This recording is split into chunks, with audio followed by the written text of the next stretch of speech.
అనేటువంటిది ఒక దేవాలయమే. We should consider our body as a temple. దేహో దేవాలయ కృతో జీవో దేవ సనాతన.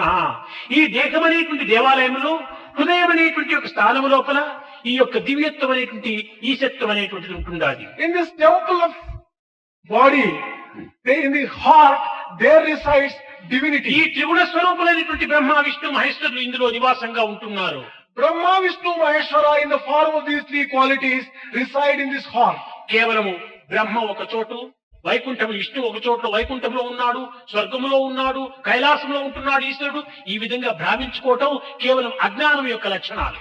It is a sign of ignorance to think that Brahma is residing in one loka, Brahma వారు కూడా loka. ఒక్కొక్క కాలం నీళ్ళంతా కట్టుకొని ఒక దగ్గర ఉంటున్నారంటే వారికి మానవులకి ఇంకా భేదమే ఉంటుండాలి. If these people are also having their own palaces to dwell, what is the difference? నాది కైలాసము, నీది స్వర్గము, నీది వైకుంఠమని వారిలో కూడా ఈ భేదం ఉంటుంటే ఇంక మానవుల కంటే హెచ్చైనటువంటి వారు ఎట్టవుతారు వారు. If there is that kind of difference between Brahma, Vishnu and Maheshwara in terms of the dwelling place itself, in what way can they be different from human beings? లోపాటి స్వరూపులైపోయి ప్రతి మానవుని ఎందుకు ముమ్మూర్తులుగా రూపొందుతూ వస్తున్నారు. All these three gods are residing in every human heart in the form of Sattva, Rajo, Tamo qualities.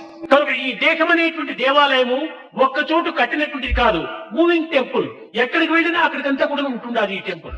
This temple of physical body is not a static one. It is a moving temple. కనుకనే భగవంతుడు మన వెంటనే జంటనే ఇంటనే కంటనే ఉంటున్నారనేటువంటి సత్యాన్ని మనం గుర్తించి వర్తించడానికి ప్రయత్నించాలి. It is in this context we should recognize that God always is with us because He is inside us and we should మనమే conduct దైవ ourselves. స్వరూపము. We are the very embodiment of God. అంతవరకు మనం పోయినప్పుడే ఈ యొక్క యథార్థమైన పూర్ణత్వాన్ని మనం పొందగలము. Only when we go thus far, we can recognize the full divinity in us and can enjoy that visceral divinity in ఆ ourselves. పూర్ణత్వాన్ని కూడా మనం గుర్తించగలము. We can also recognize fullness in us.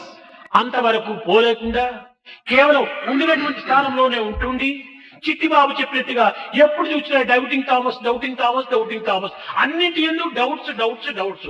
ఈ డౌట్స్ ఉండినంత వరకు కూడా వారికి ఏమాత్రము శాంతి సుఖము లభించవు.